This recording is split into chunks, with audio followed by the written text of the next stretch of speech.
Derecho y Ciencias Sociales de la UBA, es presidente de la Comisión de Justicia del Colegio Público de Abogados y egresado de la Universidad de Derecho Nacional y docente de Teoría de Bienestar. Bien, tenemos la palabra. Bueno, muchas gracias. Voy a ser breve porque después de la lucida exposición de la doctora Brandolino no queda mucho más para decir. Yo me acuerdo que me contaba un amigo, Américo Rial, que él estaba con Perón en Madrid en la década del 60 y le dice: ¿a quién invitamos para reorganizar el movimiento? Y Perón le dice: a los imprescindibles. ¿Y cuáles son los imprescindibles? Los que están siempre, le dijo Perón. Y acá pasa un poquito eso. Los que están siempre. Los que están todos los días y en todo lugar, en las redes, en la televisión cuando los dejan ir, en los canales de cable, cuando están siempre. Sí, yo me corro, pero no me da el cable. No hay problema. Me hace acordar el tema de los imprescindibles, la carta de Pueyrredón a San Martín.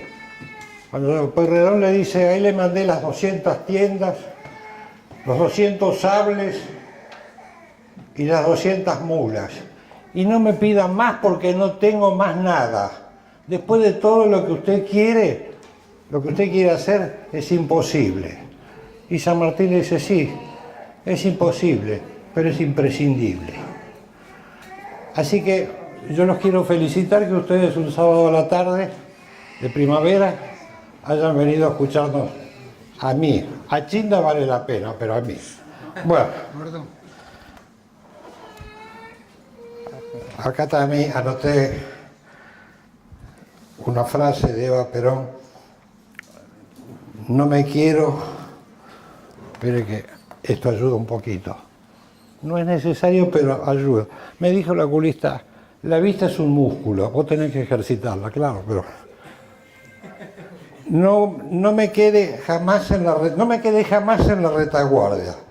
Estuve en primera línea peleando los días cortos y las noches largas. Bueno, es un poquito lo que nos ha tocado a nosotros. Vamos a hablar brevemente, vamos a completar un poco lo que dijo Chinda Brandolino. Ahora la Agenda 2030 se denomina Agenda 2045. No tenemos descanso. No sé, y bueno, la estiraron porque... ¿No podemos ir a Marte? No, eso es un triunfo de la resistencia. En todos los países no han podido lograr cumplir sus objetivos, no han podido lograr lo que se proponían. Aunque es una revolución que nosotros estamos viendo todos los días. Los que tienen cierta edad se acordarán que había un programa que eran los Campanelli. ¿Se acuerdan que era un programa que era una especie de canto a la familia? Se reunían el fin de semana en una casa de los padres, los hijos, los tíos, los sobrinos, los cuñados, se agasajaban, la madre era la que cocinaba, cada uno contaba su... Eso era la familia. Hoy el programa Índice es Gran Hermano. Son 10 pelotudos y 10 pelotudas que no trabajan, que no estudian y que no hacen nada. Esos son los modelos. Ahí ven el cambio cultural. ¿Cómo pueden ver ustedes cómo nos han transformado la sociedad en 2 décadas? De promover la confraternidad, la reunión familiar, la comida en conjunto, los mayores presidiendo la mesa, a 20 imbéciles que no hacen nada, comen solos, a deshora, no duermen de noche, duermen de día. Ese es el modelo que baja el nuevo orden mundial, porque quieren que seamos pocos, pobres y débiles. Yo me acuerdo, no hace mucho, antes de ser presidente, fuimos a una reunión de los libertarios con un grupo de conocidos. Y después de que terminara de exponer mi ley, había una ronda de preguntas. Entonces le preguntamos por 3 cosas. Que iba a ser, hizo un elogio a la libertad. Nadie está en contra de la libertad. yo le dije, bueno, entonces va a derogar la Ley Federal de Educación. Entonces, que cada colegio elija su currícula, que los padres digan, mis hijos van a ser educados. No, eso no se puede. ¿Va a derogar la Ley de Entidades Financieras de Martínez Dios? No, eso es un tema del Congreso. El presidente es el que manda los temas al Congreso. ¿Y va a derogar el aborto? No sé si nos dan los números. Bueno, pero si está a favor de la libertad, no lo financie. Porque ¿por qué tienen que financiar una práctica personas que no están de acuerdo? Por ejemplo, yo no hago aportes a los testigos de Jehová. ¿Por qué tengo que financiar el aborto con mis impuestos? Porque una mayoría accidental en un momento sacó una ley diciendo que es una práctica de salud, que debe ser el único caso en donde el paciente tiene que morir. Es el único caso. No hay otra práctica de salud donde inexorablemente el paciente tiene que morir. Y sale bien si muere. Y no sale tan bien si mueren dos. En este caso la madre y el chico. Bueno, vamos a ver un poquito el tema de la Agenda Ahora 2045. Ellos hablan de un gran reseteo, o sea, una gran reiniciación planetaria, una especie de descubrimiento de América, una nueva civilización. Los que lo dicen son personas que no las ha elegido nadie, Nadie los ha votado, nadie sabe de dónde salieron, pero ellos creen en la autoridad, como se ha privatizado el gobierno y el poder mundial, de ordenar la conducta y la vida de 7.000 o de 8.000 millones de personas. A través, en su momento, de lo que eran las Naciones Unidas, que tenía una agencia para cada área. Así como decía China, tiene el Ministerio de Salud, que es la OMS, el Ministerio de Trabajo, que es la OIT, el Ministerio de la Educación, que es la UNESCO, tienen sus fuerzas multinacionales de paz que no imponen la paz en ningún lado, pero no han podido evitar ninguna guerra. Lo que está pasando en estos momentos en Medio Oriente o en Ucrania y Rusia es una burla, lo estamos viendo todos los días. Vemos la dualidad. Gente que, por ejemplo, acá defiende los derechos humanos y entonces uno le dice, pero ¿cómo podés defender los derechos humanos acá y estar a favor, por ejemplo, de lo que está pasando entre Israel y los palestinos? Es decir, ¿le pedís orden judicial a Netanyahu? ¿Hay orden judicial? ¿Hay uso desproporcionado de la fuerza? Los mismos elementos con los que se han condenado acá a miles y miles de oficiales y miembros de las Fuerzas Armadas. Allá está bien y acá está mal. ¿Cómo es eso? ¿Cómo puede ser que sea un derecho matar a una criatura? ¿Cómo puede ser que sea un derecho que el Estado se apropie de los niños? Yo me acuerdo que ustedes lo pueden buscar en internet, hay una entrevista que le hacen a Aarón Russo, que era amigo de Rockefeller, y dice que un día Rockefeller le preguntó a Aarón, esto lo dijo poco tiempo antes de morir, Russo, ¿qué opinas del feminismo? No, yo estoy de acuerdo, le dice, me parece algo muy lógico, que la mujer pueda votar, que tenga derecho a tener un trabajo, a ganar igual que el hombre. Y dice que Rockefeller se empezó a reír. Y dijo, ¿pero por qué te ríes? Que dije algo, ¿qué dije de raro para que vos te rías? No, dice, eso es un programa psicosocial que hemos impuesto nosotros. Y dice, no entiendo, ¿con qué finalidad? Bueno, le dice, duplicamos la oferta de trabajo, bajamos los sueldos a la mitad, y ahora pagan impuestos el 100% de la población. Y como si eso fuera poco, a la mujer al salir de la casa, los chicos quedan en el Estado. Y el Estado es el que le baja las conductas y le da los contenidos. Y eso es lo que está pasando mucho ahora, por ejemplo. Van las mujeres y dicen, pero tiene doble escolaridad porque yo trabajo. Entonces el chico lo entran de los 3 años a las 7:30, 8 de la mañana y lo sale a las 6 de la tarde. y los hacen dormir al mediodía después de la siesta tirados en el suelo en unas colchonetas. Dice, no, porque es jornada completa. Pobrecita la criatura, entra, trabaja hasta 14 horas metido en un colegio donde, con extraños, y después llegan a la casa los padres a las 5, 6, 7 de la tarde, lo bañan y al otro día empiezas de vuelta. Eso es lo que se llama un chico escolarizado.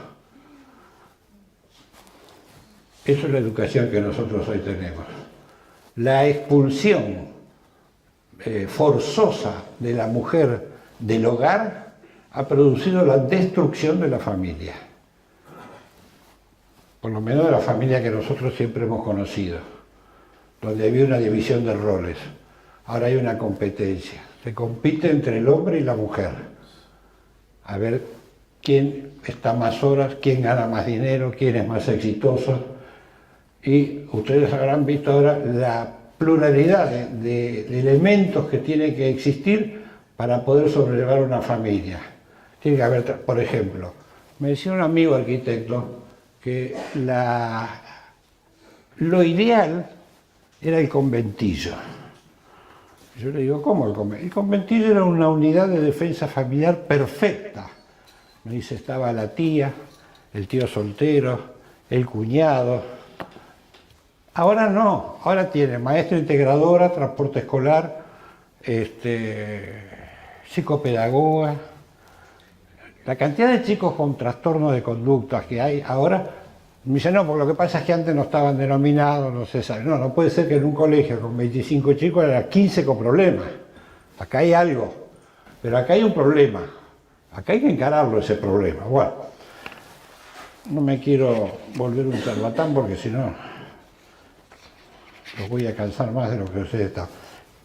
Todo esto fue empezado a planificarse desde el año, cuando se crea el Club de Roma, hace un informe sobre, se llama los límites del crecimiento, es decir, hasta dónde se podía crecer y cómo se debía crecer. Ahí ellos lotizan el poder del mundo, es decir, hacen una nueva división internacional, así como los británicos en el siglo XIX hicieron una división internacional del trabajo y dijeron cada región tiene que producir lo que naturalmente tiene, y nosotros vamos a tener de unos el petróleo, de otros la madera, de otros el carbón, de otros la lana, de otros las carnes, nosotros vamos a hacer las industrias, viene la revolución industrial de los ingleses, y nosotros los vamos a vender los productos industrializados. Con lo cual ahí se produce una plusvalía a favor de los productores, porque ellos compraban, qué sé yo, 50 vacas y nos vendían un poncho. O así, ellos fijaban los precios. Bueno, en el 54 se hace la conferencia de Roma, en el 85 Belgrado, en el 74 Bucarest, que es cierto, Juan Domingo Perón la voltea a esa conferencia, no pudieron sacar el aborto, vino México en el 84, el Cairo, Beijing, después vino Beijing más 5, Nairobi, ahí nace el movimiento feminista mundial en Nairobi, donde además se designa que deben ser los estados nacionales los que deben fomentar los movimientos de mujeres o movimientos feministas. Por ejemplo, en la Argentina se llama Encuentro Nacional de Mujeres, es financiado por el Estado. Cada provincia a la que le toca tiene que proveer el alojamiento, la comida, el Estado le da el transporte, pone los micros, y después en esos encuentros se viola todo el Código Penal y hay absoluta garantía de que no pasa absolutamente nada. Hay asociación ilícita, daños, amenazas, discriminación, odio religioso, exhibiciones obscenas, destrucción de la propiedad pública, tiran bombas molotov, le pegan a la pata. Nunca en los últimos 25 años hubo una detenida o se reparó alguno de los perjuicios o daños que se hicieron a catedrales, monumentos públicos, negocios, nada. Inclusive es monitoreado directamente por el Servicio Cultural de la Embajada de los Estados Unidos y la Embajada Británica, los que vienen, al punto tal que han traído a exponer a guerrilleras del Partido Popular Kurdo. O sea, eso no son 4 chicas del barrio de Montserrat, que son lesbianas y que están haciendo un movimiento. Eso es una movida mayor.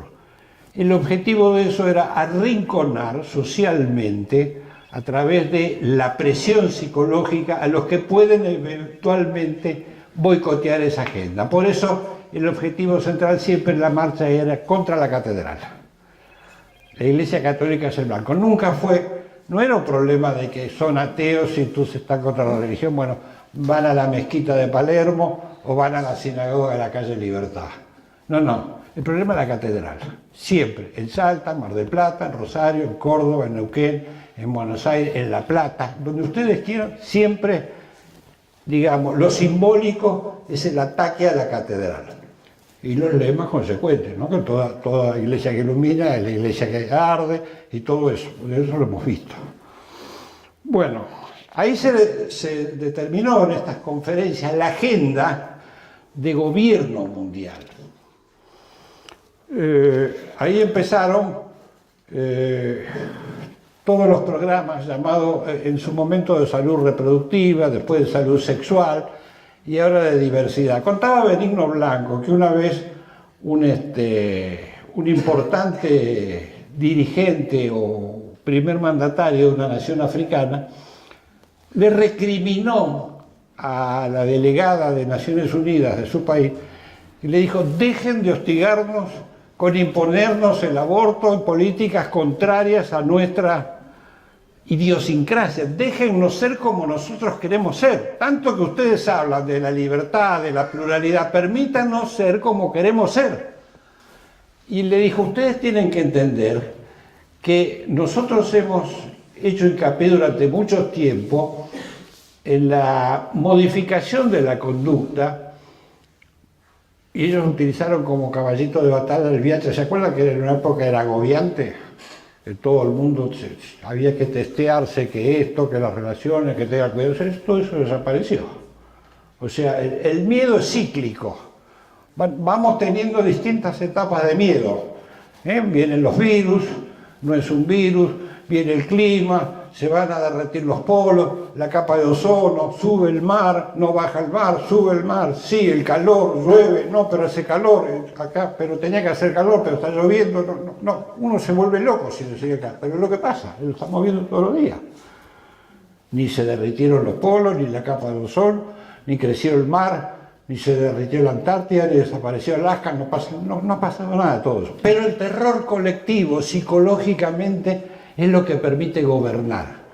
Porque a la gente hay que tenerla aterrorizada. Cuando el miedo es el gran negocio del poder. Si yo infundo miedo y a su vez le doy la seguridad, tengo un negocio rentable. Es el negocio, acá, entre nosotros lo sabe la policía. Es el negocio de vender seguridad. Tiene la agencia de seguridad. ¿Pusiste cámara? Sí, tenemos cámara. ¿Tenés agencia? Sí, tenemos una agencia de seguridad. Sí, tenemos un tótem, sí. Pero me robaron en la esquina. Ah, no, por eso es de la policía. Sí, pero entonces, ¿cuál es el negocio? Digo, tengo cámara, tengo agente de seguridad, tengo el tótem, tengo esto, y cuando llegas a la esquina te roban. Ah, por eso es de la policía. Bueno, entonces vas a la policía. Dice, bueno, pero ¿usted colaboró con la cooperadora? Sí, bueno, entonces le vamos a decir al patrullero qué pasa. Bueno, el negocio es el miedo. El negocio de los médicos, de los laboratorios. Cuando uno va al médico y dice, ¿cómo se siente el fenómeno? ¿Cuánto hace que no se hace una videocolonoscopia? No, le dice, no. A esa edad se la tiene que hacer. Dice, ¿usted se toma la presión? No, pero no tengo, no. Empieza. Digo, ahora será así. Y entonces uno sale de ahí que se sentía bien y fue porque no sabe por qué, porque si ya que estoy pagando un día voy llega a hacerse videocolonoscopia, un electrocardiograma, encefalograma, orina completa, radiografía de tórax, y después aparece todo, porque ahí ya empieza con eso. Acá hay un valor, yo lo voy a derivar a un nutricionista. Esto quiero que lo vea un neurólogo. Esto y chao. Ahí ya caíste. No zafás más. No zafás más. Esta semana de 15 tipos que cada uno tiene lo suyo, dice, bueno, ahora vamos a hacer, yo quisiera hacer, me parece que la próstata está un poco agrandada, me gustaría hacer una resonancia o algo para ver esto, qué sé yo, y después vamos a hacer una flujometría. Y chao. Y la cardióloga dice, me gustaría un electro de esfuerzo, porque ¿usted nunca se hizo? No, dice, camina, sí, claro, no, pero habría que hacerlo también. A esta edad hay que hacerlo. ¿Pero por qué a esta edad hay que hacer de todo si uno se siente bien? En realidad es para no sentirse mal. Es que yo no me siento mal. Bueno, pero el negocio es eso. Y después viene la otra pregunta, ¿qué plan tiene? Entonces uno le dice, el 3, no, dice, pero esto, para hacer esto y esto y esto tendría que hacer el plan Patrinum. Chao. Va. Y sí. Bueno, ¿qué es lo que quiere esta Agenda 2045? Lo que quieren es coordinar el control planetario, gobernar el mundo. Para gobernar el mundo, ellos tienen que, como decía Kissinger, tienen que gobernar en la comida, gobernar la energía, el petróleo. Es lo que estamos viendo nosotros. Es lo que estamos ahora, por ejemplo, Milei, que nosotros, por ejemplo, venimos de gente que hablaba a favor de la agenda y cumplía con la agenda. Ahora tenemos un gobierno que habla en contra de la agenda y hace lo que la agenda dice. Por ejemplo, van a derogar el aborto, no tenemos números. Aborto hay.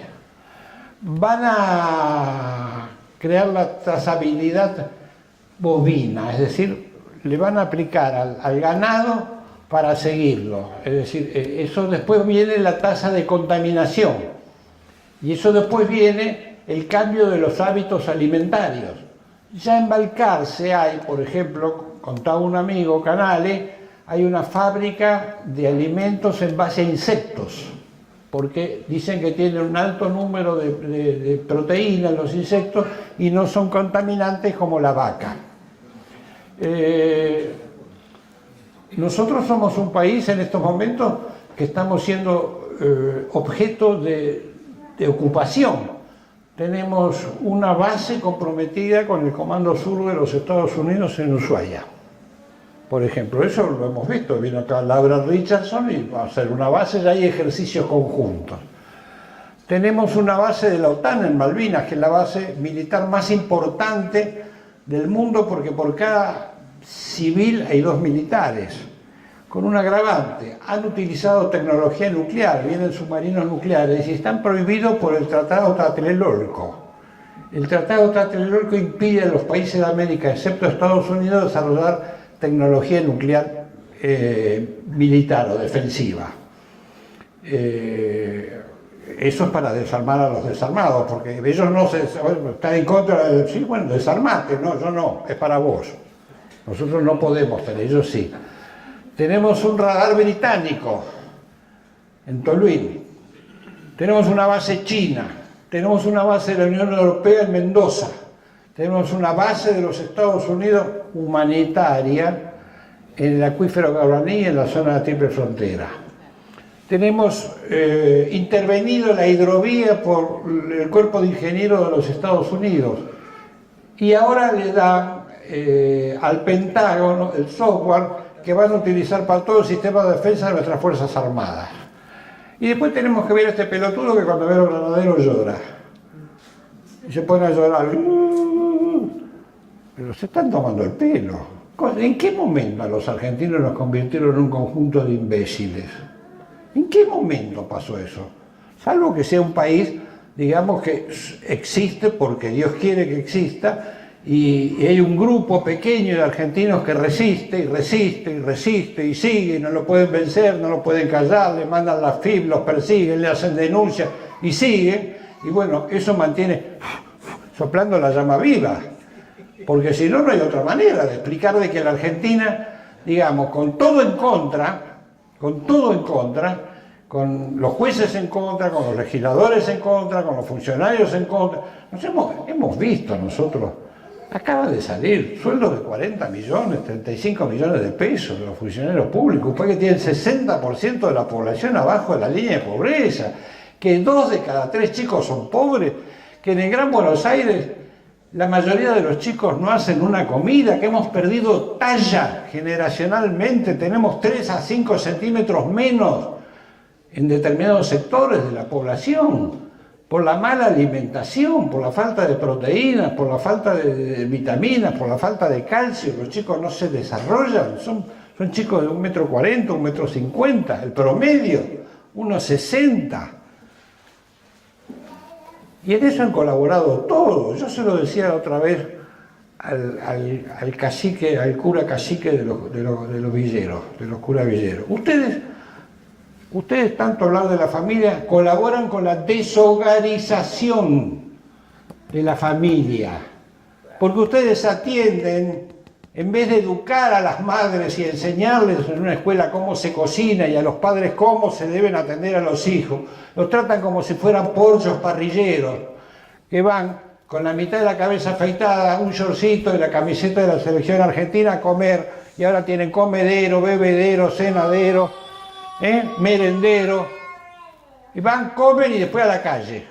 Eso es todo, eso no es lo que usted tiene que hacer, no es la función de la iglesia esa, no es la función de un sacerdote.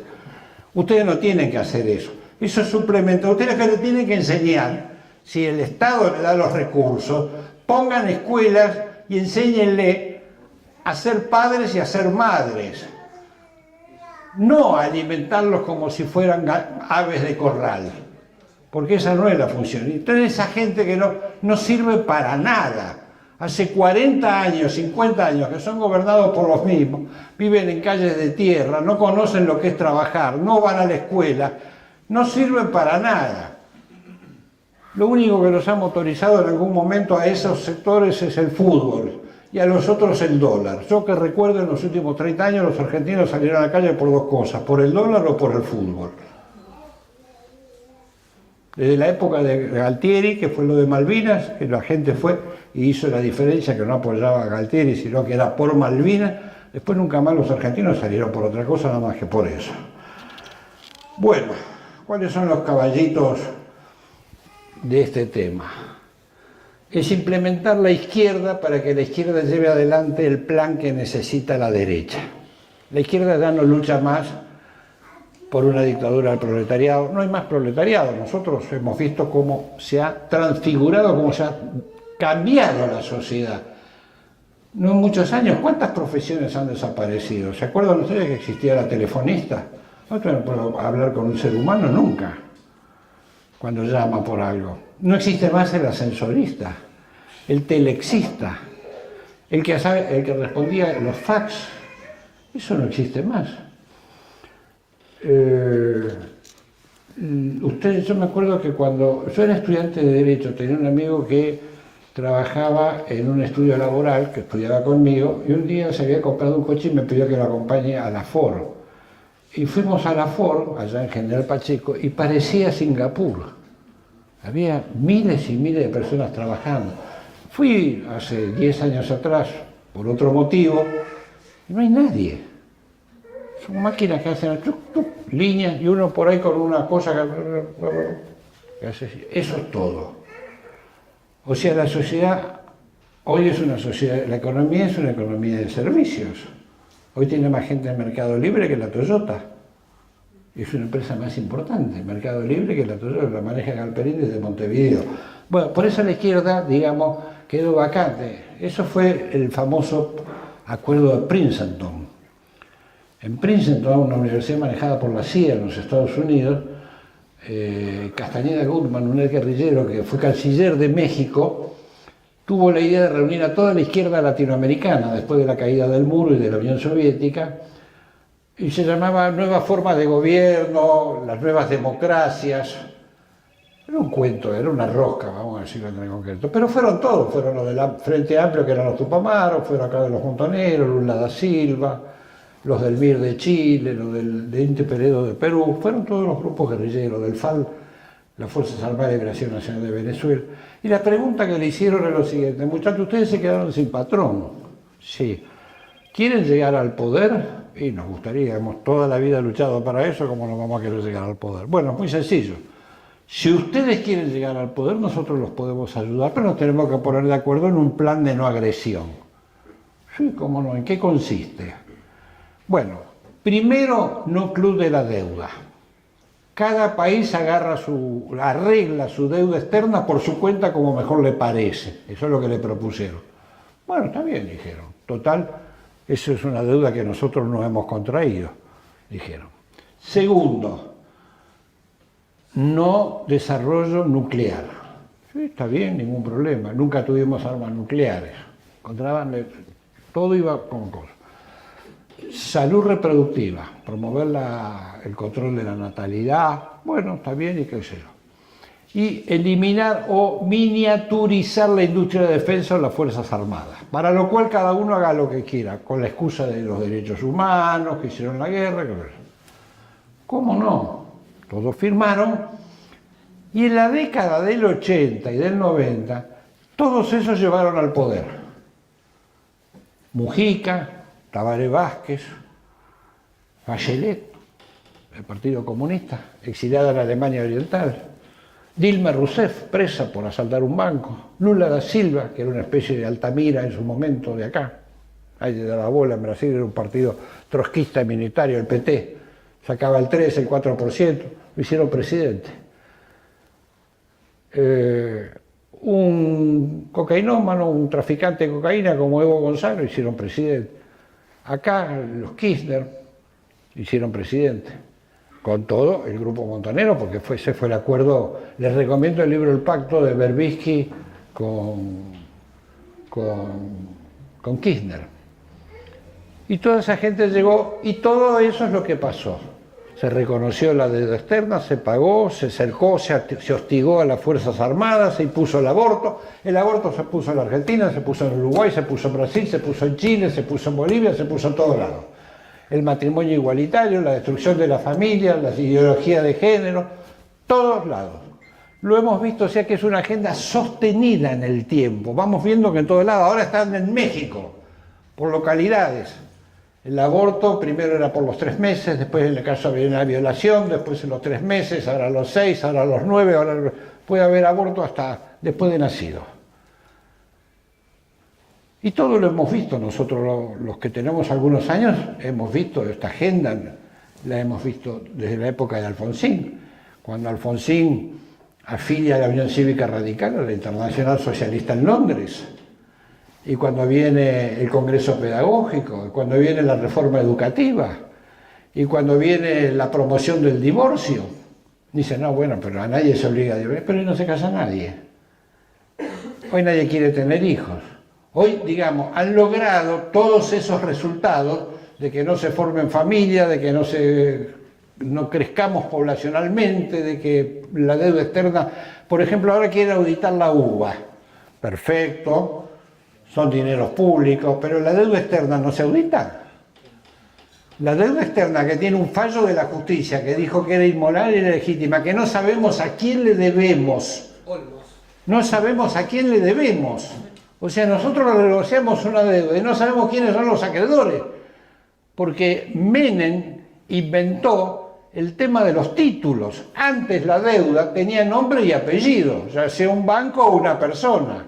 Cuando la pasaron a títulos y los títulos los distribuyeron por el mundo, hoy no sabemos quiénes son nuestros acreedores. Porque a lo mejor si hay grupos británicos y nosotros por el Tratado de Madrid le cedimos a los ingleses la condición de Estado ribereño, para lo cual ellos pueden otorgar licencias de pescas que nos producen 20.000 millones de dólares por año de pérdida, nosotros podríamos poner a los tenedores de esos títulos británicos una tasa de compensación o no pagarles, porque por ahí nosotros somos acreedores de nuestros acreedores. Pero al dividir y no saber, y mantenerlos en el anonimato, y no saber quiénes son los que depredan, por ejemplo los españoles o los chinos, y a lo mejor esos títulos están en manos de capitales españoles, del Banco Santander, y nosotros podríamos decirle, capitales españoles están pescando nuestro territorio por un tratado ignominioso que le dio condición de Estado ribereño y de dar licencia a un territorio colonial en disputa por Naciones Unidas. Eso es el Versalles argentino. Entonces, bueno, no los quiero agobiar. Porque si no de acá, dice, bueno, después de escuchar, no a la doctora Chinda, pero de escucharme, van a decir, de acá el suicidio, porque... Bueno, yo lo que le digo, ahí vi la frase de Darwin Passaponti. Darwin Passaponti fue el primer mártir que tuvo el 17 de octubre del 45, cayó frente al diario Crítica, asesinado por los pistoleros de Botana y del Partido Comunista. Llevaba sobre su camisa blanca un cóndor plateado y, como decía la Alianza, la marcha de la Alianza para alumbrar la patria de la montaña al mar. Él era un joven de 17 años que militaba en la Unión Nacionalista de Estudiantes Secundarios, en la Alianza Libertadora Nacionalista, y había escrito 72 horas antes de morir esta poesía. Quise cruzar la vida con la luz del rayo, que el espacio alumbra, seguro de no vivir más que un instante, seguro de no morir, debilitado, así como el rayo, corto, breve y soberano. Eso lo escribió Darwin Passaponti 3 días antes de morir en la Avenida de Mayo. Muchas gracias.